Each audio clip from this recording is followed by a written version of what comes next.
In the vast expanse of consciousness that precedes our earthly journey, a sacred agreement takes place, one that shapes the very fabric of our human experience. Before we take our first breath in this physical realm, our souls engage in profound negotiations, carefully selecting not only the parents who will guide us, but also determining how many children will enter our lives during this incarnation. This ancient wisdom, glimpsed by mystics throughout the ages and articulated by seers like Edgar, reveals that the number of children we bring into the world is far from random. It represents a deliberate spiritual calculation, a cosmic blueprint designed to facilitate our soul's evolution and the completion of karmic cycles that have perhaps spanned millennia. When a soul approaches the threshold of incarnation, it carries with it the accumulated wisdom and unresolved challenges of countless past lives. The decision of how many children to welcome, whether none, one, or many, is made with extraordinary precision, each child representing a specific karmic lesson or rebalancing that the soul requires to advance toward completion. Consider for a moment that each child who enters your life arrives as a living embodiment of spiritual curriculum, a soul with whom you have danced before, perhaps in different roles, different times, different circumstances. Some come to resolve ancient conflicts, others to fulfill promises made lifetimes ago, and still others to help you experience aspects of unconditional love that your soul has yet to master. Those who find themselves drawn to parenthood of multiple children are often souls working through complex karmic patterns that require diverse expressions of love, patience, and wisdom. Each additional child represents another facet of spiritual growth, another opportunity to heal wounds from past incarnations, another chance to balance energies that have remained discordant through the ages. The soul that chooses to parent 3 or more children is typically engaged in what might be called accelerated karmic clearing, an intensive process of working through several interrelated soul contracts simultaneously. These individuals have often agreed to serve as catalysts for multiple souls who are connected to their own spiritual lineage, creating a family constellation that mirrors ancient soul groups now reuniting for collective evolution. Those drawn to raising large families are frequently souls who have accumulated significant karmic responsibilities toward many other souls, perhaps as leaders, teachers, or healers in past lives, who now must balance their energies through the humbling and selfless act of nurturing many children simultaneously. Each child arrives as both gift and teacher, carrying the precise vibrational frequency needed to help the parent resolve specific karmic patterns. In contrast, souls who choose to have just 1 or 2 children are often focusing on the quality rather than quantity of karmic resolution. These more concentrated relationships allow for deeper healing of specific soul wounds, addressing precise aspects of unfulfilled soul development from previous incarnations. The intensity of these fewer connections often signals a soul approaching the final stages of a particular karmic cycle. What we perceive as fertility challenges or the inability to conceive may sometimes reflect soul agreements made before birth, decisions to limit the number of children not as punishment, but as precise spiritual calibration. Some souls choose the experience of yearning for children as part of their growth, while others arrange to parent children not biologically their own, fulfilling ancient promises to souls with whom they share deep karmic bonds. The absence of children in one's life never indicates spiritual deficiency. Quite the contrary. It may signal a soul so advanced in its journey that it has chosen to complete remaining lessons through other forms of service and creation. Some of history's greatest spiritual teachers chose childless paths, their energy directed towards spiritual offspring rather than biological ones. As you contemplate the children in your life, or their absence, consider that this configuration represents neither accident nor merely biological circumstance. It is the physical manifestation of sacred contracts negotiated with exquisite care in the realms of pure consciousness, each arrangement perfectly designed to facilitate the evolution and potential completion of your soul's journey on this earthly plane. In the wisdom traditions that honor these pre-birth agreements, we understand that each parent-child relationship begins not at conception or birth, but in the timeless realm, where souls recognize each other and choose, once again, to dance together in the physical world, each playing their role in the other's journey toward completion. and spiritual liberation. The children who enter our lives serve as the most profound reflectors of our soul's evolutionary progress. Far beyond the biological imperatives of reproduction, the number and nature of these sacred bonds reveal with startling clarity where we stand on our spiritual journey and how close we may be to completing a significant karmic cycle. When we observe our relationships with our children through the lens of spiritual awareness, we begin to recognize that these souls have not randomly appeared in our lives. Rather, they have been drawn to us, or we to them, through the magnetic pull of soul recognition, each connection representing a specific aspect of our consciousness that seeks expression, healing, or transcendence. Those who find themselves parenting multiple children often discover that each child mirrors a different facet of their own unresolved spiritual work. The firstborn might embody lessons around control and surrender, while a second child might reflect challenges with trust and vulnerability, and a third may illuminate patterns related to abundance or scarcity consciousness. This diversity of mirrors is no coincidence, but rather a deliberate spiritual arrangement designed to facilitate comprehensive soul growth. As consciousness expands during the parenting journey, many begin to recognize that the number of children in their lives correlates directly with the breadth of karmic patterns they're working to resolve before completing their current evolutionary cycle. The soul approaching completion often finds itself drawn to more focused, singular relationships rather than the expansive web of multiple parent-child connections. This principle manifests in the observed pattern that as societies evolve spiritually and consciously, birth rates naturally decline, not merely due to economic or educational factors as conventional thinking suggests, but because more souls are approaching the completion of their karmic cycles and require fewer children to finalize their learning. The conscious choice to limit family size often reflects a soul's intuitive recognition that it needs only specific, targeted relationships to fulfill remaining karmic obligations. The quality of connection with our children reveals even more than their number.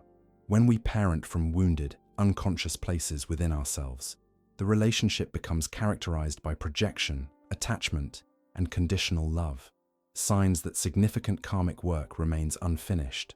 In contrast, the soul approaching liberation parents with growing awareness, seeing the child as a sovereign being with whom a sacred contract has been made, rather than as an extension of self or a means of fulfilling unmet needs.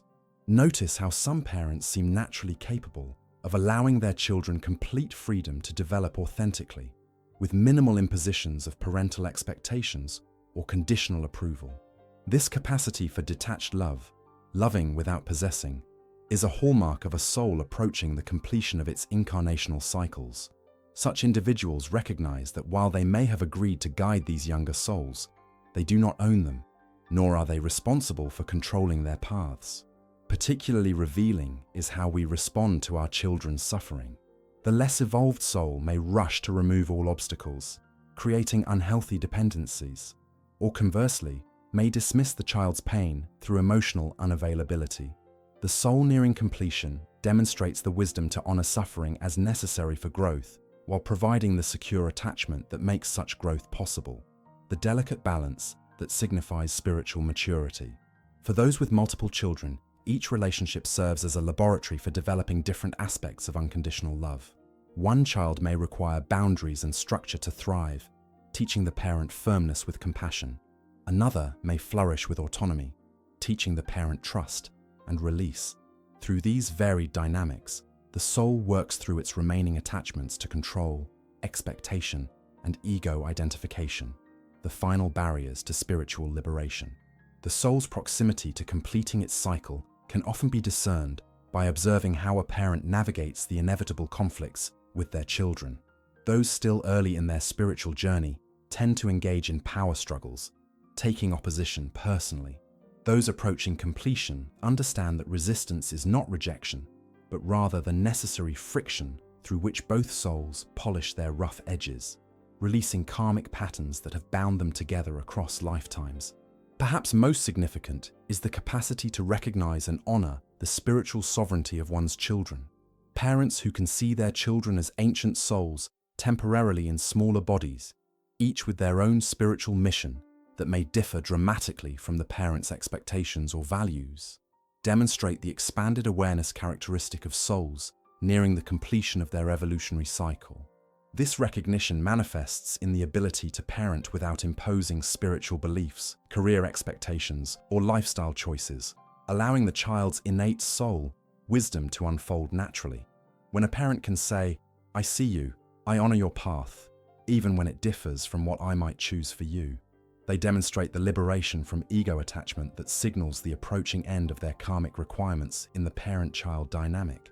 The final stages of this evolution appear as the parent develops the capacity to receive spiritual wisdom from their children, rather than merely imparting it, recognizing that these younger beings often carry less karmic density and may access spiritual truths more directly.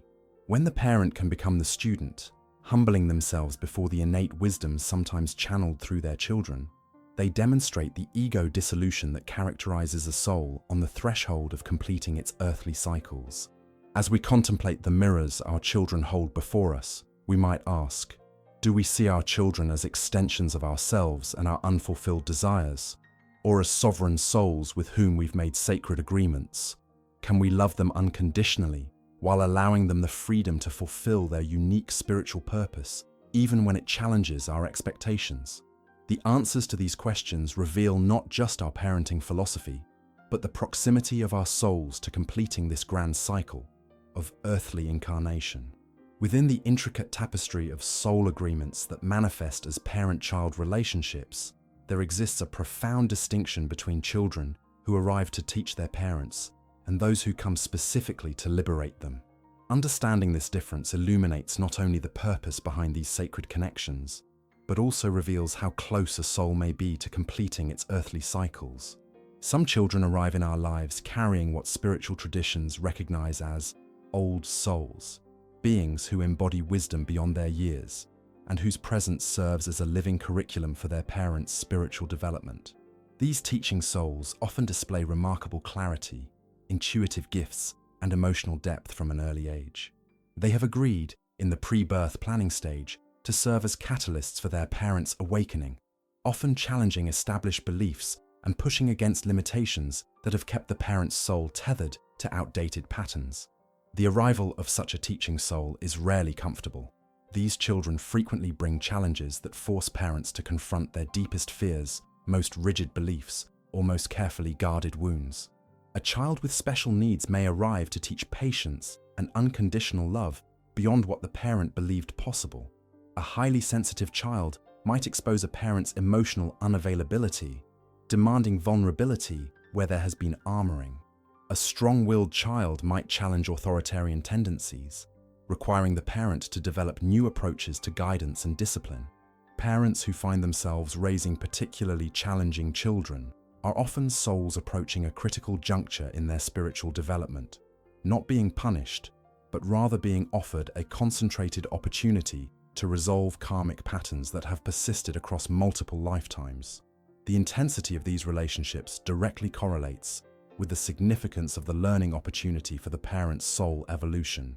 In contrast to these teaching souls stand the liberating souls, children who arrive specifically to help parents complete and release karmic cycles that have spanned generations or even multiple incarnations. These children often embody qualities or challenges that directly mirror unhealed aspects of the family's ancestral line or the parent's own unresolved trauma. Their purpose is not merely to teach, but to create the precise conditions needed for deep healing and ultimate liberation from recurring patterns.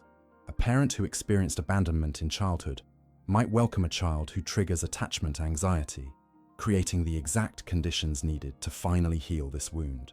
A parent carrying generational patterns of addiction might raise a child who either struggles with similar tendencies or displays extraordinary resilience against them, either scenario designed to bring the pattern fully into consciousness for resolution. These are not coincidences, but carefully orchestrated soul agreements. The liberating soul often arrives as either the first or the last child in a family, representing either the initiation of a major karmic clearing cycle or its culmination. When such a child appears as a firstborn, they frequently break open the family system, creating the disruption necessary for transformation. When they arrive as the last child, They often represent the final lesson needed before the parent can graduate from a particular level of soul development. Particularly significant are what some spiritual traditions call completion children, souls who arrive with the specific purpose of helping a parent resolve their final significant karmic patterns before potentially exiting the cycle of rebirth. These completion children often form uniquely harmonious bonds with their parents, characterized by mutual recognition, profound respect, and an almost palpable sense of ancient connection. There exists between them a quality of completion, as though both souls recognize they are fulfilling promises made long ago. Such completion relationships typically involve only one child, or occasionally two, rather than larger families. This focused connection allows for the depth rather than breadth of healing required for final karmic resolution. Parents who find themselves drawn to having just one child, despite social or family pressure to have more, may be intuitively responding to their soul's recognition that this singular relationship contains all that is needed to complete their current evolutionary cycle. The soul approaching completion often experiences parenting not as a role or responsibility, but as a profound spiritual practice, a daily meditation on love, presence, and selfless service. For these individuals, the parent-child relationship becomes a conscious vehicle for awakening rather than simply a biological or social imperative. They approach parenting with unusual mindfulness, recognizing each interaction as an opportunity for mutual liberation. Most revealing is how parents respond to the inevitable separation that occurs as children mature. Those still embedded in karmic patterns tend to resist this natural progression, creating unhealthy attachments or dependencies. The soul approaching completion demonstrates the capacity to love without clinging, to guide without controlling, and to find joy in the child's growing independence, rather than threat or loss. Signs of having learned the ultimate lesson of spiritual parenting, that we do not own our children but merely serve as temporary guardians for sovereign souls on their own journeys. In some cases, souls nearing the completion of their incarnational cycles choose not to parent at all in their final lifetime. This represents not avoidance, but rather recognition that their remaining lessons lie in other domains of experience. These souls often channel their nurturing energies into teaching, healing, creative expression, or service to the collective, rather than to individual children. Their soul families may have already completed their joint karmic work in previous lifetimes, requiring no further parent-child connections to achieve resolution. For those who do parent as they approach completion, there often emerges a profound awareness that they are not raising a child, so much as participating in a sacred agreement with an ancient soul temporarily in a child's body. This perspective transforms the parent-child dynamic from one of hierarchy to one of partnership, two souls walking together for a portion of their journey, each serving the other's evolution through the unique intimacy that only this relationship can provide. As we contemplate our relationships with our children, we might ask, have they arrived primarily to teach us, challenging our limitations and expanding our capacity for love? Or have they come to liberate us, embodying precisely the qualities needed to help us resolve our final karmic patterns? The answer reveals not only the purpose of these sacred connections, but also how close we may be to completing this grand cycle of earthly incarnation and moving toward the liberation that awaits beyond it. In the profound wisdom imparted through centuries of spiritual understanding and glimpsed by seers like Edgar, we find that our children, whether one or many, challenging or harmonious, arrive not by chance, but by sacred design, each one a living embodiment of exactly what our souls need to evolve toward completion and ultimate freedom from the wheel of rebirth. The patterns of connection between parents and children, whether marked by harmony or discord, presence or absence, healing or wounding, reveal profound truths about the soul's journey toward completion. When we examine these relationships through the lens of spiritual understanding, we discover that recurring cycles of pain, separation, or emotional unavailability between generations are not random misfortunes, but deliberate arrangements designed to resolve collective karmic contracts that have bound souls together across multiple lifetimes. Families experiencing persistent patterns of dysfunction are often working through complex ancestral karma, soul groups that have incarnated together repeatedly, attempting in each lifetime to heal wounds created in previous ones.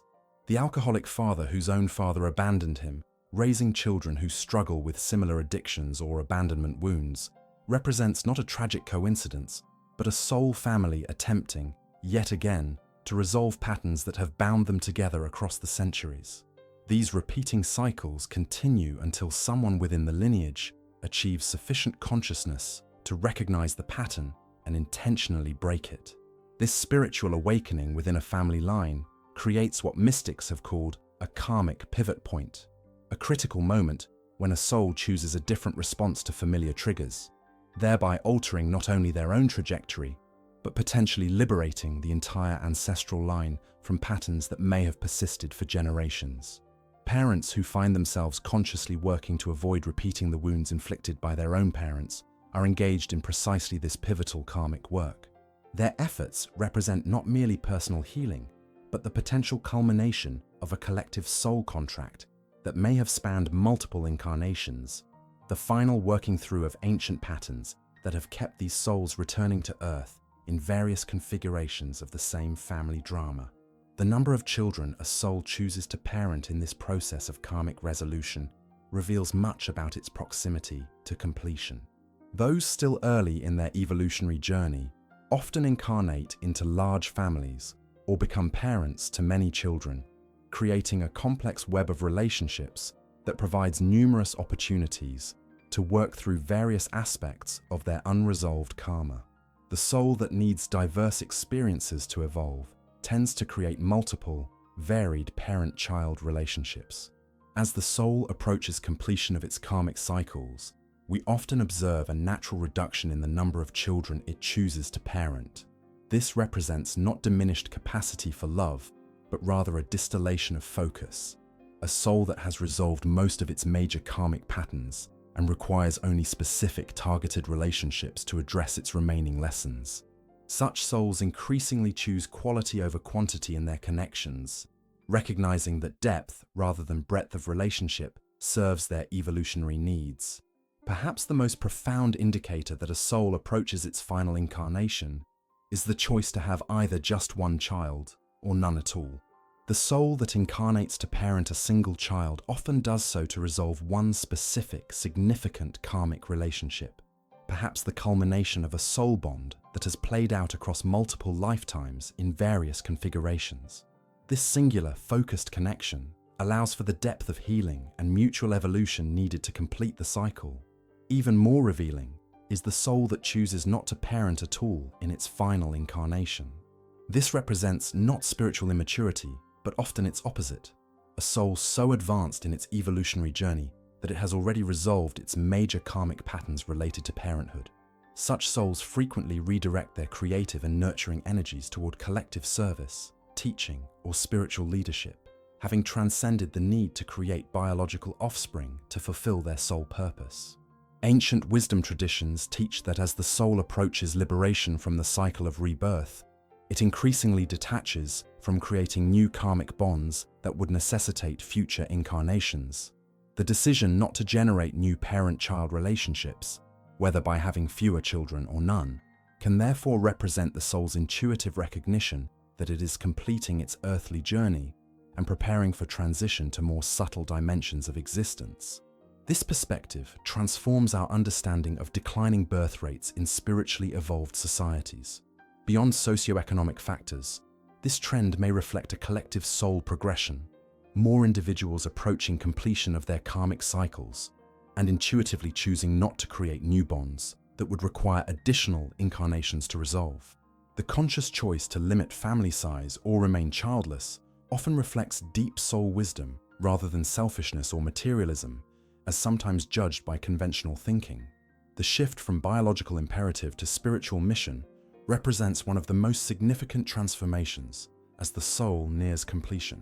Having a child ceases to be primarily about genetic continuation or fulfilling social expectations and becomes instead a conscious act of soul agreement, the deliberate choice to engage with specific souls for mutual evolution and karmic resolution. This sacred approach to parenthood, rooted in spiritual awareness rather than biological instinct, characterizes the soul in the final stages of its incarnational journey. Those who parent from this elevated consciousness display distinctive qualities. They respect their children as sovereign beings rather than extensions of themselves. They understand that their role is temporary guardianship rather than ownership. They parent with presence and mindfulness rather than reactivity and conditioning. And perhaps most significantly, they recognize their children as teachers and companions on the spiritual journey, rather than merely recipients of their guidance. The ultimate indicator of a soul approaching its final incarnation is the capacity to love without attachment, to nurture without neediness, to guide without control, to care deeply while holding lightly. This liberated form of love, whether expressed toward one child, many children, or channeled into other forms of service, represents the flowering of the soul's evolutionary journey, the transcendence of ego-based relating in favor of love that reflects the universal rather than the personal. As we contemplate our own relationship to parenthood, whether we feel drawn to raise many children, just one, or none at all, we might consider that these inclinations reflect not merely personal preference or circumstance, but the deepest wisdom of our souls. Each configuration represents perfect orchestration for the exact evolutionary needs of all souls involved, designed with exquisite precision in the realms of consciousness that precede our physical incarnation. The teachings preserved through spiritual lineages and articulated by intuitives like Edgar suggest that as we approach our final incarnations, our relationship to creating and sustaining human life undergoes a profound transformation. We move from unconscious biological reproduction to conscious spiritual co-creation, from quantity to quality, from attachment to freedom. This shift represents not the abandonment of human connection, but its elevation to the divine, the recognition that all relationships, particularly those between parent and child, ultimately serve the grand purpose of soul evolution and eventual liberation.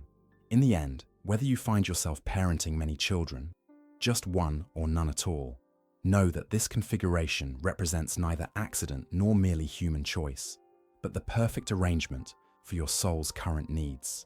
Those with large families are not necessarily less evolved, but rather souls who require diverse experiences to complete their learning. Those with one child or none may well be souls completing final lessons before transitioning beyond the cycle of earthly incarnation. As you honor the specific path your soul has chosen, embracing fully the relationships it has created or consciously chosen not to create, you align with your highest purpose and move ever closer to the completion that awaits all souls at the culmination of their earthly journey. In this awareness lies the freedom to embrace your unique soul design with gratitude rather than judgment, recognizing that each configuration of family and connection serves the perfect purpose for all souls involved in this grand dance of consciousness that spans lifetimes, generations, and dimensions beyond our current comprehension. Did this teaching resonate with your spirit? If these insights about soul cycles and the deeper meaning behind your parental journey touch something within you, take a moment to subscribe to our channel. Each subscription supports the sharing of ancient wisdom in our modern world. Share your reflections in the comments below. How many children do you have? And does this teaching illuminate your spiritual journey in a new way? Your experience may be exactly what another soul needs to hear today. Remember, awareness is the first step toward completion. Subscribe now and join our community of seekers walking the path of spiritual understanding together.